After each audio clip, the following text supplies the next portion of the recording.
बिस्मिल्लाहिर्रहमानिर्रहीम। सूरह कौसर। इन्ना अतैना कल कौसर फसल रब्बिका वनहर इन्ना शानिया का हुवल अब्तर। ये कुरान पाक की सबसे छोटी सूरत है। बेशक हमने दी तुझको कौसर, सो नमाज पढ़ अपने रब के आगे और कुर्बानी कर। बेशक जो दुश्मन है तेरा वही रह गया पीछे कटा। अब आतैना कहते हैं मलकियत, बख्शिश देना या तोहफ़ा देना, और ये तोहफ़ा सिर्फ आप सल्लल्लाहु अलैहि वसल्लम के लिए है अपने रब की तरफ से। और कौसर कहा जाता है, ये जन्नत की, इसे औज़ कौसर भी कहते हैं, और ये जन्नत की एक नहर है जो सिर्फ आप सल्लल्लाहु अलैहि वसल्लम को ही नसीब हुई है। आपने फरमाया कि जन्नत की ये वो नहर है जिसके दोनों किनारे सोने के हैं, मोती और याकूत का फर्श बिछाया गया है इसका, जिसकी मिट्टी कस्तूरी से ज़्यादा खुशबूदार है, जिसका पानी शहद से ज़्यादा मीठा, बर्फ़ से ज़्यादा ठंडा, मक्खन से ज़्यादा नरम और दूध से ज़्यादा सफ़ेद है। सुभान अल्लाह। एक ऐसा तोहफ़ा रब ने अपने नबी को गिफ्ट किया है। और ये जो है ना, मैदान अशर में क़यामत के दिन आप सल्लल्लाहु अलैहि वसल्लम की उम्मत आपकी उम्मत पानी पिएगी इस नहर से, जिसके किनारे पर रखे होंगे प्याले, इतने ज़्यादा प्याले रखे होंगे जिनकी तादाद सितारों जितनी होगी।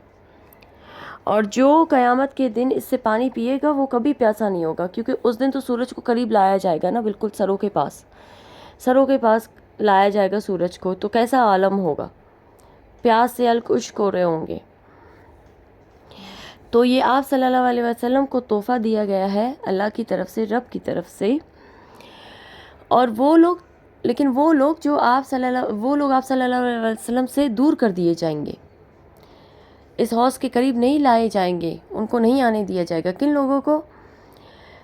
जिन्होंने आपके बाद दीन में नई नई बातें ईजाद की, और जो लोग आप सल्लल्लाहु अलैहि वसल्लम से बुग़्ज़ रखते हैं, वो लोग। आप सल्लल्लाहु अलैहि वसल्लम सबसे पहले वहाँ होंगे अपने हौज़ के पास, और वो फरमाएंगे उम्मती उम्मती,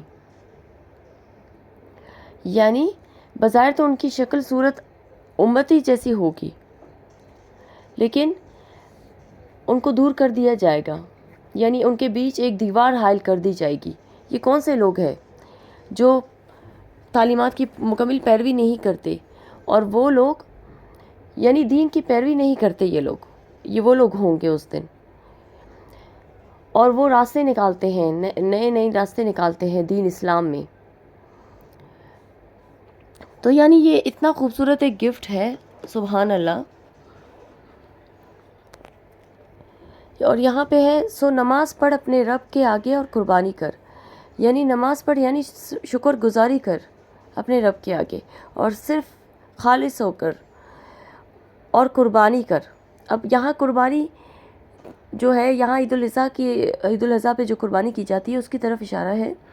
और शुक्र यानी इंसान नमाज पढ़ता है और कुर्बानी करता है, उस कुर्बानी की बहुत अहमियत है ईद उल अज़हा वाले दिन, क्योंकि उसके खून का एक एक कतरा और उसका एक एक बाल वो नेकी हमारे आमाल में रख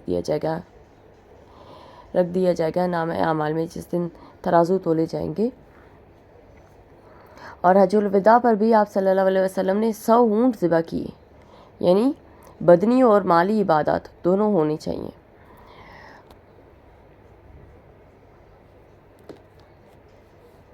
तो आप सल्लल्लाहु अलैहि वसल्लम ने आपने तो दुनिया का मुश्किल तरीन काम किया, इसमें कोई शक नहीं है।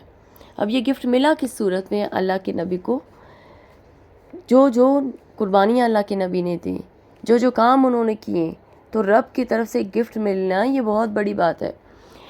तो आपने दुनिया का मुश्किल तरीन काम किया, और इस काम में आपने अपनी हर चीज़ कुर्बान कर दी, अपना घर कुर्बान किया, जिस्मानी तकलीफ़ें उठाई, भूख काटी, अपना माश सब कुछ कुर्बान किया। जब ये सूरत नाजिल हुई ना, तो उस वक्त आप सल्लल्लाहु अलैहि वसल्लम के सामने कोई बड़ी कामयाबी या खैर नज़र नहीं आ रही थी। ये सूरत उस वक्त नाजिल हुई जब, इसका पस मंज़र ये है, ये सूरत उस वक्त नाजिल हुई जब आपके बेटे कासिम की वफ़ात हुई।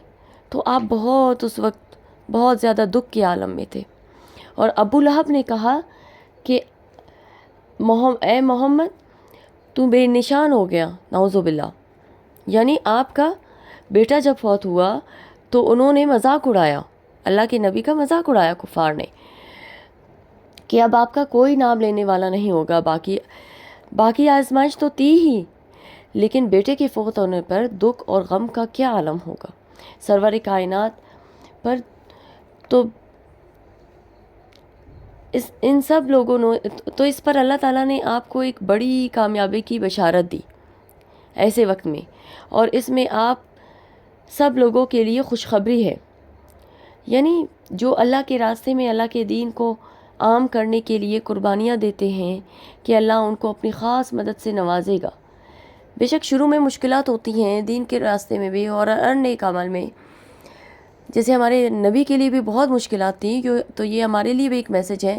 یہ گفٹ اگر ہمارے نبی کو ملا ہے تو اس کی برکتیں اس امتی کے ان افراد کو بھی ملے گی جو پیروکار ہوں گے دین اسلام کے.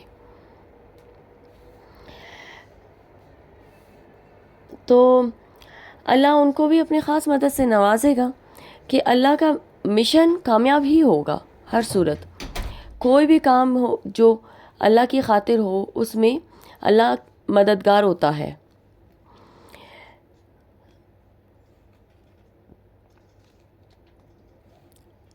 شروع میں مبنی نظر آئیں، مشکلات ہوں، بالآخر اللہ کی مدد شامل ہوتی ہے اور اللہ کا وعدہ پورا ہوتا ہے. جہاں آپ صلی اللہ علیہ وآلہ وسلم کی قربانیاں سب سے زیادہ ہیں، سبحان اللہ، وہاں آپ کو ملنے والی بلائیاں بھی انسانی تاریخ میں سب سے زیادہ ہیں. آپ کو زیادہ بخشش عطا کی گئی، زیادہ بلائیاں عطا کی گئی، یعنی تکلیفیں بھی زیادہ اور ان کے انعام اور ان کی بلائیاں بھی دنیا و آخرت میں زیادہ ہیں. پہلا گفٹ کیا ہے؟ نبوت، اور دوسرا خاتم النبیین اور قرآن مجید جو بلائی کا مجموعہ ہے. یہ سب چیزیں اللہ کے نبی کو عطا کی گئی. تو اللہ کے نبی نے فرمایا مجھے وہ عطا کیا گیا جو مجھ سے پہلے کسی کو عطا نہیں کیا گیا. یعنی 1 مہینے کے فاصلے پر دشمنوں پر روب، اور 5 جو ایسے ہیں جو 5 حدیث میں ہے کہ مجھے وہ 5 چیزیں عطا کی گئیں جو مجھ سے پہلے کسی کو عطا نہیں ہوئی. یعنی نمبر 1 1 مہینے کے فاصلے پر دشمنوں پر روب، اور دوسرے نمبر پہ ہے حق شفاعت عطا کر دیا گیا ان کو. یعنی قیامت کے دن لوگ ہر نبی ایسا خوف کا عالم ہوگا، لوگ جائیں گے نبیوں کے پاس، لیکن جب وہ نبی پاک صلی اللہ علیہ وسلم کے پاس جائیں گے وہ شفاعت کریں گے امتی کی اپنی. تو یہ شرف صرف ان کو حاصل ہوا ہے. اور اس کے علاوہ اللہ کے نبی نے فرمایا کہ میرے لیے زمین کو پاکیزگی حاصل کرنے کا ذریعہ بنایا گیا.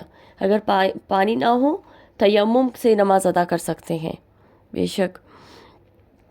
اور اس کے علاوہ جو مقام محمود عطا ہوگا قیامت کے دن اللہ کے نبی کو، مقام محمود، اور غنیمت حلال کر دی گی آپ پر.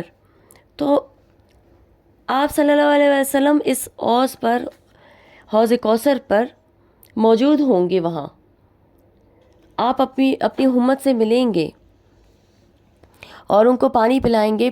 پیالوں کی تعداد ستاروں سے بھی زیادہ ہوگی، ستاروں جتنی ہوگی. اللہ کے نبی خود اپنے ہاتھوں سے پلائیں گے کن کو؟ جو پیروکار ہوں گے، فرما بردار ہوں گے. تو اللہ ہمیں ان لوگوں میں کریں، ہمیں حوض کوثر کا پانی نصیب ہو قیامت کے دن، کیونکہ اس پانی کو پینے کے بعد پیاس نہیں لگے گی انسان کو. قیامت والے دن سورج قریب لایا جائے گا. تو یہ صورت یہاں اختتام کو پہنچا. بہت گہرائی ہے اس صورت میں.